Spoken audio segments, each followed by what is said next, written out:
Buddhism, 100% definitely is based on logic. 100% is based on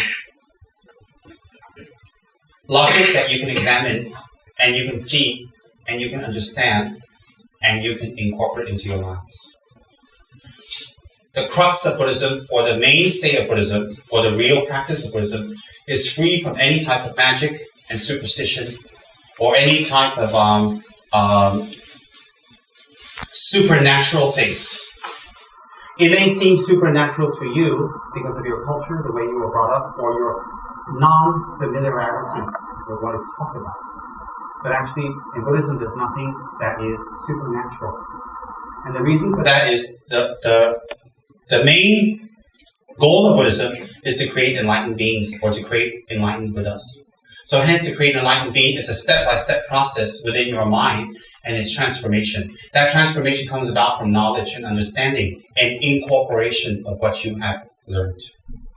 So therefore, nothing in Buddhism is illogical, cannot be debated upon, cannot be talked about. That's why Buddhist teachers always invite questions, always invite doubt, always is enlivened, excited, and also very, very open to questions and doubt. Maybe some people of certain religions are not open to questions and doubt because they're not very secure or they don't understand what they're talking about very clearly. And also maybe they don't have a lot of confidence in what they're talking about. So, but in Buddhism, we invite questions, we invite doubt, we invite inquiries. And the reason is because that's how you learn. And there's nothing to hide. But there are certain practices in Buddhism that we may not understand or we may not have a familiarity due to our culture or background or learning that may seem mysterious or magical or not befitting of Buddhism.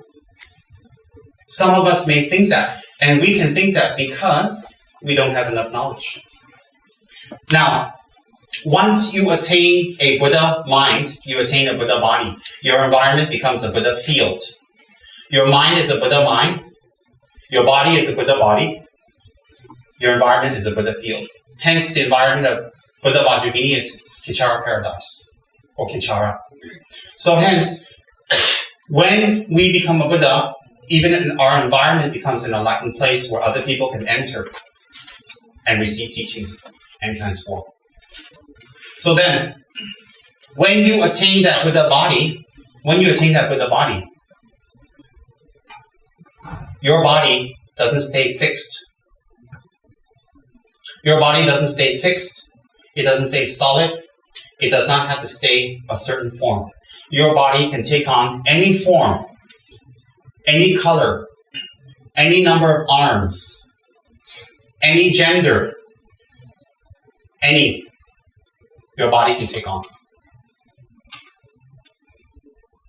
And your body can emanate in many, many forms to benefit the viewer or spectator. And the reason is because the viewer, the spectator, or the knowledge seeker has different aptitudes. Because they have different aptitudes, you will appear in different forms to suit their aptitude. Because if you manifest yourself in such a way that they don't understand, they don't understand. Hence, if you give higher philosophical teachings of Buddhism, 90 to 95% of the people here would fall asleep. But if you bring that philosophy more on a simpler level, 90% will stay awake. 10% will fall asleep.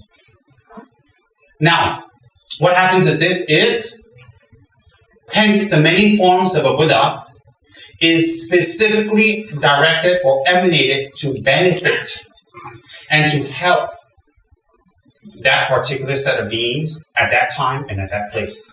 These forms do not stay solid or fixed. They can change in time. For example, some of the deities or some of the Buddhas we have in the current time period of Shakyamuni Buddha were not the same manifestations during the time of the previous Buddha, Krupachanda. The time of the previous Buddha, these beings didn't manifest the way they look now. Different people, different time, maybe different zone. Similarly, the enlightened beings we have now, at the time of the next Buddha, Maitreya, when he appears, when all these people, all these beings go to hell, also will not necessarily appear as they appear now. So Setra may not appear as a red horseman at the next incarnation or next emanation. It can appear as something else to suit the people of that time. So hence, Setra's lineage, Setra is a lineage that's 2,500 years old. You are tapping into an energy. You are tapping into a power. You are tapping into a type of being that has manifested in this manner for over 2,500 years. So it's very, very powerful. It is very, very ancient and very old. Now,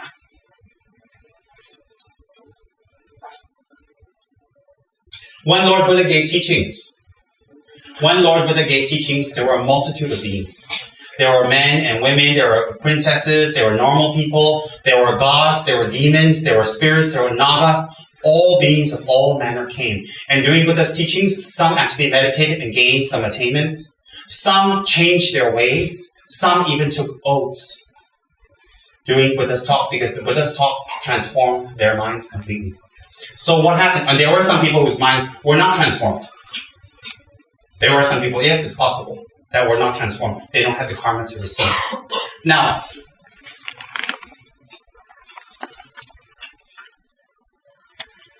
when Buddha taught the Dharma, if we apply the Dharma and we practice it, we will get results. But there's a problem. The problem is many of the negative karma that we have done in our previous lives, many of the negative things that we have done in this previous lives will manifest as physical or mental or psychological problems to stop us. They'll manifest as family. They'll manifest as money. They'll manifest as lack of money. They'll manifest as business. They'll manifest as friends. They'll manifest as sickness. Some of us will manifest in serious, horrible, debilitating sickness due to the negative and horrible things we have done before. For people who are very sick, instead of crying and feeling sorry for themselves, it's very important to do practice. Practice two ways. One is to heal. The other is to prepare. So one who has training in spiritual practice, when difficult situations come like that, you will know what to do instead of crying and complaining. Why? If they, the sick one, are crying and complaining, you join them and cry and complain. You just add to their power, add to their suffering, add to the power of their unhappiness. Why would you do that? And you do that not because you want to, because you yourself is untrained. Because you yourself is untrained, you will add to the problem, add to the sickness. So if they have financial problems and difficulties, you will add to it. If they have mental problems, you will add to it. If you have psychological problems, you will add to it. You will add to every problem that other people have because you yourself is untrained. So hence, when you're doing Dharma practice, all these obstacles will manifest. Why? Because you're doing something very good. Whenever you do something bad, there's no obstacles. When you do something good, there's always obstacles. Why? Because something wants to stop you. That's your karma. So your negative obstacles, your negative problems arise as anger, lack of confidence, no faith, or it will manifest as laziness. It will manifest as you make up excuses not to do it. It'll even manifest as marriage. It'll manifest as lack of marriage. It'll manifest as a relationship, or it'll manifest as losing a relationship. There's no fixed ways obstacles can come to disturb us. Why is that? Because this obstacle that arises may disturb this person, but may not disturb that person. Example, you go to the Dalai Lama and say, oh, your bad karma has arisen, you're not going to get a wife.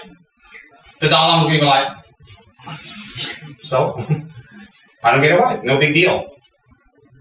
But if they tell some lusty old fella in here, you're not going to get a wife, or you're going to lose your wife, because that's their state of their mind. That's the state of their mind. So hence, what's my point? Obstacles arise differently for different people because they have different states of mind. So when you do Dharma practice, when you do spiritual practice, what are you doing? And let me tell you why the obstacles come. Because you are directing your mind towards purifying. You are directing your minds towards transformation and changing. You are directing your mind directly to taking the causes of those sufferings out. So you are touching those actual obstacles. Does everybody understand that? You are touching those actual obstacles. When you touch those actual obstacles, of course those obstacles come and disturb you. I'll give you an example. If you have a basket of snakes, and you leave it in a corner in a cellar, 12 stories under the ground, it's not going to bother you. But if you take an elevator down there and you stick your hands in a basket, you're going to get bitten, right? Of course. Similarly, when you leave your anger alone, and you just keep getting angry, you're happy being angry, what? You think you're happy. No one disturbs it. So if you're a controlling type of person and you manipulate and you hurt your spouses and hurt your friends, or you do things to hurt others all the time, but it looks like it's very nice, then when you do Dharma practice, the karma will come back. Why will the karma come back? Because when you do Dharma practice, the minute you take refuge in the Buddha, the minute you take refuge, the ceremony, you will see a lot of things go haywire. Do you know why? Because you are putting the light in the darkness, you're cleaning out the garbage, you're cleaning out the room. So there's a lot of dust. So when people take refuge, anger comes. Obstacles come, car accidents come, problems come for some people. Some people, when they do Dharma protective practice, immediately after Dharma protective practice, something horrible happens. Some people, because it comes differently. Why? Is the karma coming out? You think, oh, then I better not do this practice. Oh, you're silly. You know why? Because then this obstacle, this karma will just get bigger and bigger and bigger. So later in the future, maybe you don't just have a small car accident, they just steal your car. I don't need to point at anybody, but really, it can become bigger. And if you leave the karma more and more, maybe you have some kind of disease in your body that you can't even drive the car anymore. Why is that? Because the karma only comes back to the people who have done it. Is this a guilt trip? No. Open your mind and accept yourself and accept how you were and what you have done and what you have not done. Accept, that's the first step. Don't reject. Accept that you have done wrong. Accept that you have done good. Accept that you have good qualities. Accept that you have bad qualities. Accept, that's the first step. By making your mind blank or blocking it out, you will continue your current state of unhappiness. Why is that?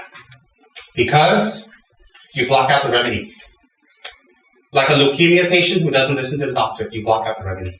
So hence, obstacles come to people who are touching the obstacles, who are poking at the obstacles, and who are applying the remedy. Example, when you are very sick and a doctor gives you a remedy, immediately, cancer treatment. What's the name of cancer treatment, somebody? Chemotherapy is more painful than the actual disease. Vomiting, nausea, dizziness, headache, heaviness. When they put that shot in you, the chemotherapy shot, the chemo shot, you suffer more than your actual disease. But you see, then people will say, well, I don't want to get it because I'd rather die than do this. You're stupid. Because this pain you're getting removes the bigger pain. Hence, when you do Dharma practice, you will have obstacles. You will have problems. You will see your anger flare up. You will see more obstacles and problems and difficulties and mental difficulties, fear, running away, not committing. You will see all of that arise. Let me tell you why. Because you are poking directly at your fears. So of course all that arise. So hence people get angry at the Lama. The Lama is the kindest person in your life because the Lama diagnoses you, profiles your mind, understands you, and matches up with the scriptures and comes up with a prescription and pokes you. Gives you a practice, gives you a method, gives you a prescription, and challenges you. Those who get angry at the Lama, question the Lama, or say, oh no, cannot, then you go study for 30 years and come back and find your own solution. Simple. You go to the monastery and study for 30 years. You go become a monk and nun and study, and then you come back and say, let me challenge the teacher now in debate. But if you don't put the effort in, and the Lama gives you a method, and you criticize, and you doubt, and you don't accept, and you don't lie, and you fight, and you make up excuses, it's silly. It's like us fighting with the doctor about a prognosis when we know nothing about medical practices. Nothing. It's like me fighting with the doctor when I know nothing. So similarly, those people who fight with teachers, I'm not saying follow your teacher fanatically. I'm saying after you have accepted a person as your teacher, then you should think of this person as, especially after you took refuge, you should think of this person as a teacher and go through with the training and go through with the purification and go through with the transformation, because this person has profiled your mind, adapted it to what it says in the scriptures to match your type of mentality, and applied it and give you different methods. So a teacher can make fun of you. So a teacher can make you say, hey, give up everything, come for the Dharma. Why? Even the teacher knows you won't give up everything and work for the Dharma. The teacher lets you see your mind. They let you see how you think and what you're attached to and what you want. The teacher lets you see. It's called skill. So hence, sometimes the teacher say, hey, do 100,000 prostrations. You do 5,000, 6,000, you quit. Oh, I can't, I got this coming in, I got that coming in. You talk to your friends support you. Why do they support you? Because they're just as ignorant as you. Of course they're going to support you. Hey, let's go drink. Let's go look at pretty Chinese girls. Let's go get drunk. Let's go listen to karaoke. Let's go. Forget the separate practice. What are you wasting your time for? Of course they're going to try to forget it because they need a friend to waste their time. That's an obstacle. Why is that an obstacle? It takes you away from doing something deeper and more beneficial. So hence, when we take refuge, when we do pujas, when we do prayers, we do meditations, sometimes we engage in retreats, or we do Dharma work. For some people, it seems that more obstacles have arisen. More problems and difficulties has arisen. But let me tell you something. Those obstacles didn't arise because you're doing Dharma work, or Dharma practice. Those obstacles arise because Dharma showed you how your mind is. So hence, if you're not happy at how Dharma treats you, Dharma, Guru, and work is not to blame. It is your own mind to blame. A, do something about it. B, do nothing and pout. It's your choice. If you pick A, you will become better and bigger and more fabulous. If you pick B, you're reincarnated as some mole in a dark hole somewhere. Because that's what you're doing. You're blocking everything out. So therefore, when you do Dharma practice, when you do certain pujas and you do certain rituals, certain things can come out. It's just like when we detoxify. You know, I have a certain friend from Hong Kong who likes to stick pipes up her butt and put water up there and drain her intestines out and become purified of her toxins or whatever like that. I have this friend from Hong Kong. I won't mention her name. She loves it. She loves sticking the pipe up her butt, shoot the water up there, and and she looks at all the things that comes out. The shapes and sizes and colors she looks at. And she SMSs and tells everybody, wow! What's my point? When it detoxifies, it's like that. So when you're doing a puja, don't you think all those things will come out? When you take refuge, don't you think all those things will come out? When you do Dharma practice, don't you think all those things will come out? As usual for Dharma talks, we should make a very good motivation. We should make an extremely good motivation, and we should listen free of the faulty three pots, as I mentioned on the first day. That's one. We should listen to the teachings as personal advice, not as entertainment, not as something that's fun, not as something that is just for intellectual, informational absorption. We should learn it for the sake of practice, and we should absorb it, and we should also have a lot of compassion. We should go over it again and again and listen to it again and again so that we may share it with others. It's very, very important. How a center grows is not the Lama teaches every single person that walks in. How a center grows is not the Lama gives discourses to every single person that comes in. It's the students who have a greater responsibility to share what has been taught by listening, contemplating, practicing, and then sharing with others. If one listens, it's for intellectual satisfaction, then it remains as that. For intellectual satisfaction, it doesn't match in spiritual progress. Why? Intellectual and practice and transformation is related, but not the same. And that's very, very important. So we should listen with concentration, with focus, and to focus without distraction. And if during Dharma talks we suffer mind jumping, sickness, fever, uncomfortable, a general uncomfortable disposition, it's actually a very good sign. It's a very, very good sign. Why? Usually, This is what my lamas have told me. Usually when we do virtuous work, unvirtuous things happen in the beginning. So when we're doing virtuous work and unvirtuous things happen and we stop, then the unvirtuous forces win. And in most cases, it's our own negative karma. So if we're doing certain retreats, we're doing certain prayers, and we're doing certain meditations, retreats are very, very powerful. And we're doing certain mantras, and we find we have more interruption. We have more sickness, maybe even accidents, or maybe arguments and disharmony, or bad dreams is a very, very good sign. Excellent. That means the mantras have effect. How do you wish the mantras to have effect? That the minute you do the mantras and prayers and all obstacles and problems, difficulties go away? Yes, they are going away. Why are they going away? Because they're manifesting out now. They're coming out now. How do you expect them to go away?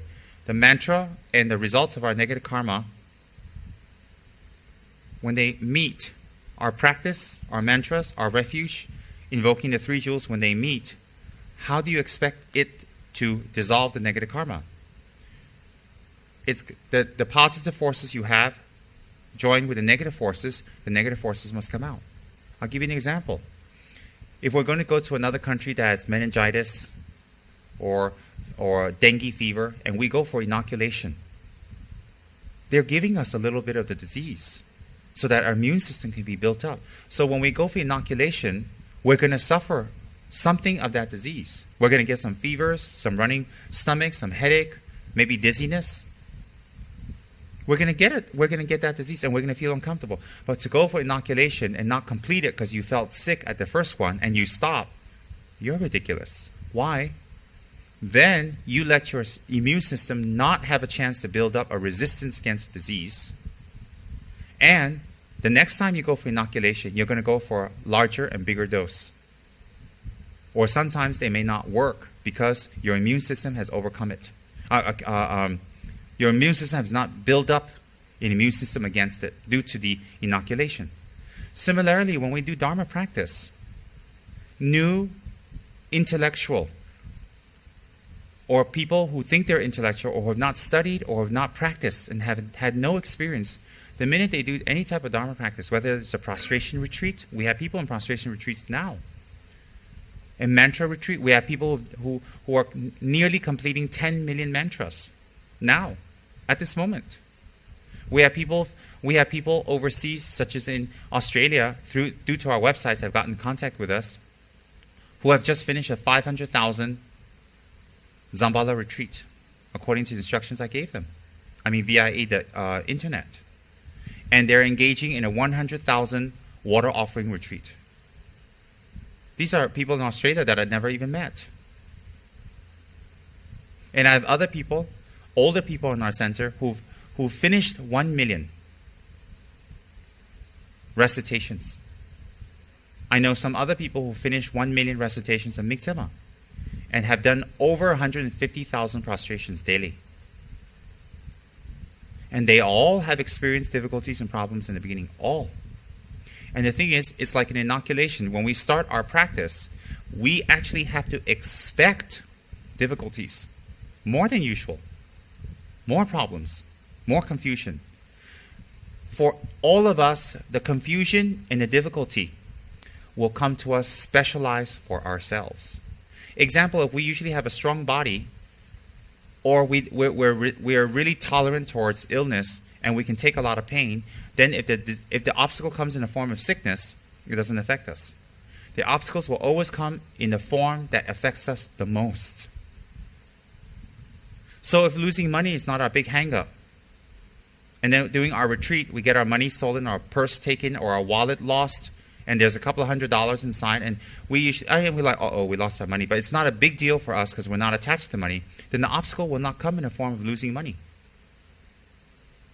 If our mind is fidgety, and we always need constant entertainment, we need to run here and there and do this and this and this, then during retreats, Dharma discourses, practices, doing meditations, our mind will become even more itchy, more unstable than normal. And when that happens, we experience it, we watch it, and we should feel happy. We say, wow, this has effect. We don't need to be hard on ourselves. Why do we not need to be hard on ourselves? Because we are not a Buddha. We're not a Buddha. So therefore, sometimes during prostration retreats, people who are very sensitive to illness, they get very sick. They get very, very sick. Yet even they're sick, they get up and do 3 prostrations until they're well a day in order to complete the continuum or keep the continuum. The retreat means not to break the continuity. It's to teach us discipline, it's to teach us practice, and also when you're learning something, it has to be consistent. 1 day, 2 day, 3 day. If you break off, start, break off, start, break off, start, high chances are you have forgotten what you have learned. Similarly, for prostrations, you need to be continuous. Continuous. So that's very, very, very important. Very important. Continuity. And therefore, when we engage in retreats, if our Lama has given us a sadhana, if we have some specific idam we're supposed to do every day, or we're supposed to do black tea, or we're supposed to do some retreats or prayers or some readings, please expect obstacles to come. If obstacles don't come, perhaps either you're a Buddha or you're near Buddhahood, you don't have any karma to clear. Nothing. Nothing. And when we do retreats, when we do specific tantric practices, or when we do yidam practices, right? Also, this is another thing you need to expect, is supernatural interferences. That's why you have the Dharma protective practices. You definitely have supernatural practices. Do you know that if we leave water bowls empty up in front of the Buddha, in front of any holy images, that specific action draws one type of spirit. That spirit is drawn by that type of action, not because it's Buddhist. He has some connection to empty items, some connection, and especially in front of something holy. So if you leave that empty item in front of a holy image, and it's up, it attracts the type of spirits that come, that's dark and tall, and he presses on you, and he presses on your chest, and he makes you hear a buzzing sound. You can't move, you can't talk much. It's as if you're choking, but he doesn't kill you. He doesn't have the power to kill you. But you will feel almost stuck. And he'll come again and again and again. And there's a certain practice to do. If you have faith and confidence in your Lama can give you a tsakale, a picture. For example, the Buddha Dukkha with a prayer. Give to you, put in your room, immediately the interference will go away. If your faith in your Lama is mediocre, you do the mantra and that. If your faith in your Lama is very small, very, very little, then you have to do more of that mantra. And the more of that mantra that you do, you have to do, that person, that being will still come and interfere with you. Why? He's getting his last try in to get you.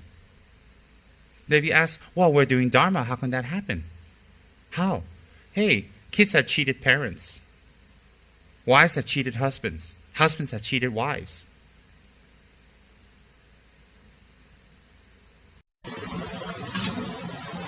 Why is that spirit attracted to that? I have no idea.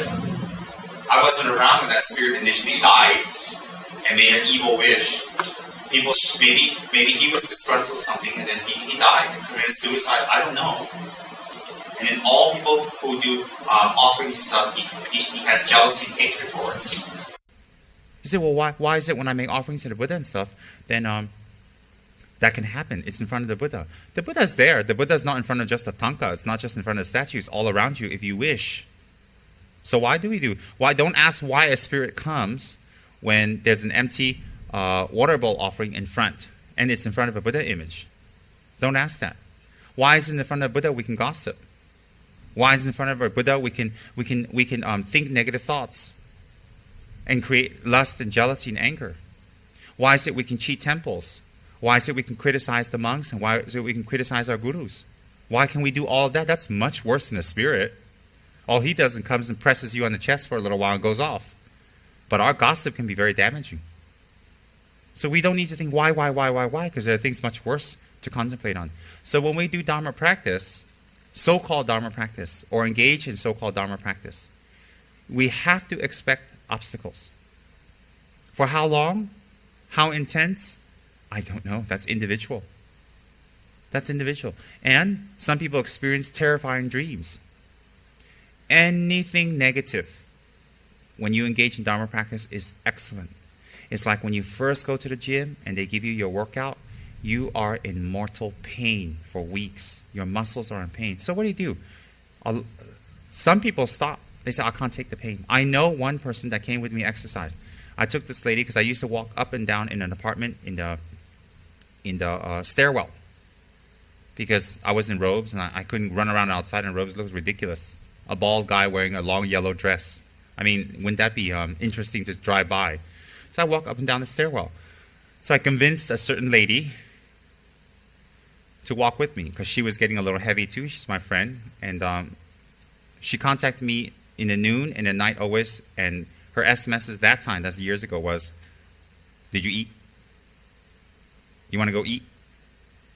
Let's go eat. So I thought, okay, never mind, let's go eat. Anyway, I have to eat. So we ate ourselves to Kingdom Come. And we were as big as a kingdom. So I said, well, let's do this. And she said, all right, I'll do. And it took me a couple of weeks to convince her because this lady has never, ever done any exercise, ever. So we walked up and down the stairwell.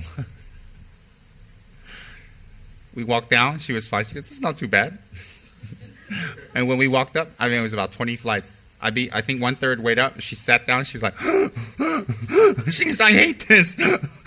I said, you have to do it. She goes, I can't take it. My heart's going to burst. I said, you ain't 80 years old. Come on, let's do it. So we went up and down, up, down. And let me tell you, the third time we went up, halfway she said, I'm going home. She said, that's it. I can't take it.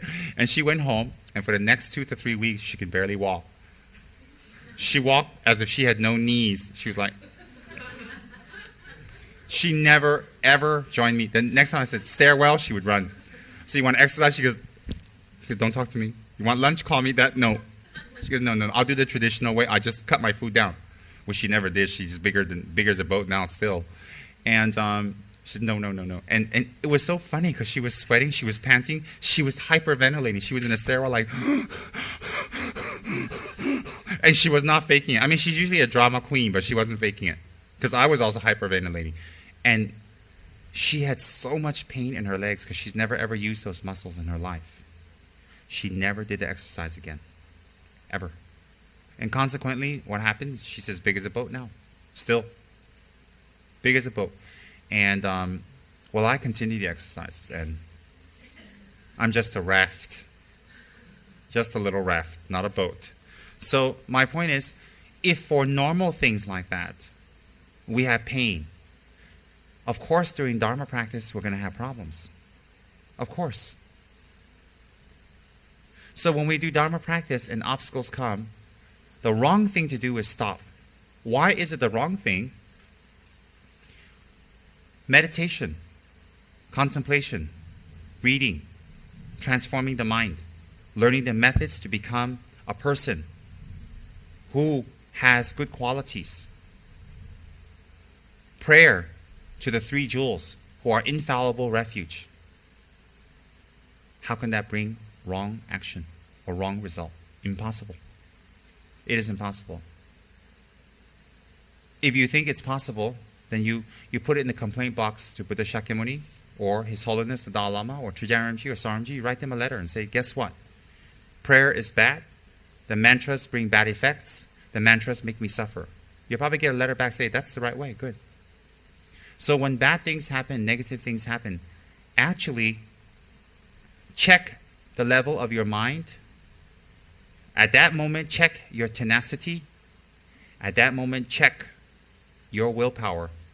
And last but not least, this is the most important, check your spiritual conviction. You check your spiritual conviction. If obstacles come and you give up and stop and run,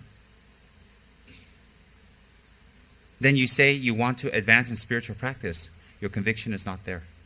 So what you should do is build up that conviction. Build up. If we're very sick, of course we need to lie down and rest. But we should be happy. We should think, oh, very good. And usually at the conclusion of our practice, conclusion of the teachings, people get well. Usually at the conclusion of our retreats and mantra recitations, the obstacles clear. Usually. So if we have a holy practice to do, we engage in it. Seemingly, there is no effect or there is effect. Seemingly.